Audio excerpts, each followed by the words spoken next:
There is such a game of predicting death. Putting the hand on one's forehead, the prophet can predict the scene of their death.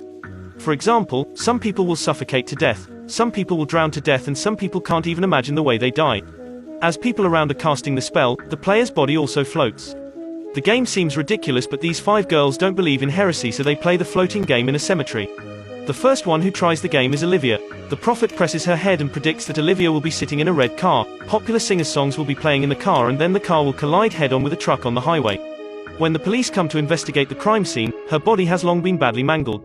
When the prophecy game is over, Olivia is not scared at all. Instead, she boasts that the prophet has written that story, but they don't know that the death is approaching. At a party the next day, Olivia accidentally finds her ex-boyfriend already has a new love. Just after drinking, she is unwilling to concede, so she drives away from the party. She calls and scolds her ex but doesn't notice the danger in front of her. Fortunately, she is still fine. At this moment, her classmate drives up to pick up injured Olivia. The classmate wants to comfort her, but Olivia feels that something is wrong. Why is this car playing the songs that the prophet said before?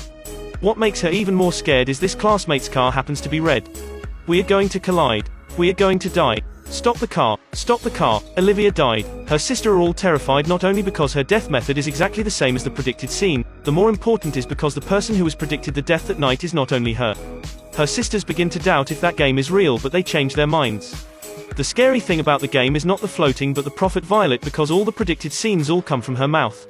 Violet is a friend they met not long ago. To welcome the new sister of the group, they suggested having a picnic in the cemetery in the middle of the night, but they remember that it was Violet who suggested the floating game. The 3 doubt that Violet must be a witch. At the funeral of Olivia, she wipes tears hypocritically, but when they find Violet, she looks innocent, says those predicted scenes all were made up temporarily by her and the accident was just a coincidence. Just when they're half doubting, Candace, who was the second one that was predicted the death, soon falls into danger. This girl is going to die soon. Under her feet is a swimming pool covered with bubble wrap. She just wants to take off her shoes but accidentally falls. Candace struggles in the pool, but the bubble wrap makes her unable to move.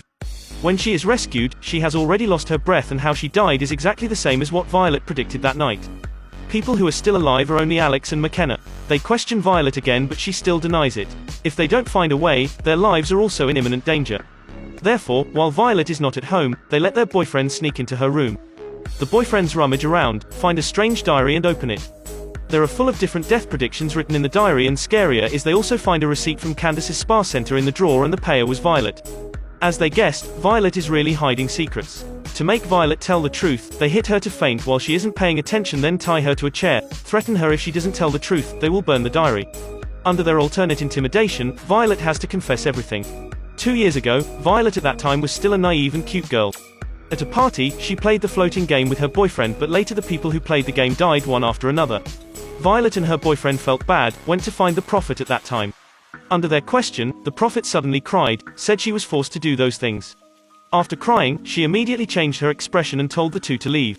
The next day, the prophet died and the murderer was Violet's boyfriend. The boyfriend went to the prophet's house, stole this strange diary. There were names of everyone who had played the floating game in it and the various death predictions. After a night of investigation, the boyfriend found that only one person could survive after each round of the game, and the prophet girl was the one who survived the last game. He saw in the diary that the prophet girl's death prediction was being burned, so he had set fire to her house. However, only one person could be alive. To save Violet, the boyfriend didn't hesitate to sacrifice his life. According to the death method predicted by the prophet, he jumped off the high bridge. Violet thought the game was over, but one day, she suddenly found that her body had changed. At that moment, she realized this was the curse of the game survivor. Becoming the next prophet, Violet started to lose her hair madly. Wounds appeared on her body out of thin air. She only knew that she had to find someone to play the floating game to alleviate the deterioration of her body. After hearing Violet's story, Alex and McKenna, who are still alive, feel so terrified, but if they want to break this curse, they can only kill Violet first. To remove the curse of the floating game, they throw Violet into the bathtub full of water. McKenna takes out an electrified wire, then throws it into the water. Violet soon loses her breath. Just when they think the curse is removed, Violet, who has just died, miraculously survives again.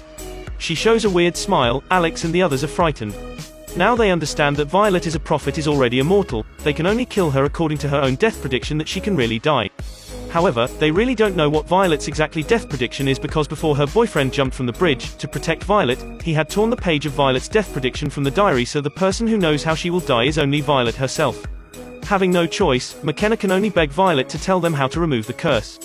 Violet now remembers in the floating game in the cemetery that night, she as a prophet only saw the death scenes of 3 people. There was only one person that she didn't see anything. That person was McKenna, because when she pressed McKenna's head, she only saw the scene of her playing with her sister.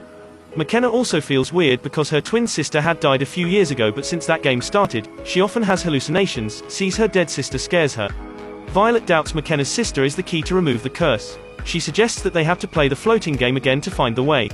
Things have reached this stage, McKenna and Alex, who are still alive, can only listen to her. They hope that this is the last time they play this damn game. As the floating game progresses, McKenna's eyes suddenly turn white and her consciousness has actually come to another world. In this world, McKenna sees her twin sister again.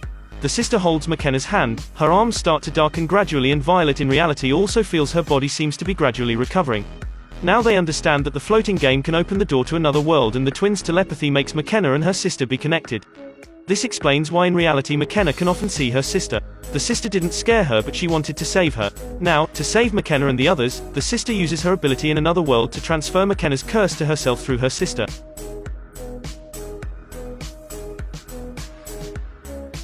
At the end of the story, they all seem to be back to the normal life, but this scary floating game isn't over yet. This is an American TV series, Light is a Feather, that already has 2 seasons. Do you want to watch it?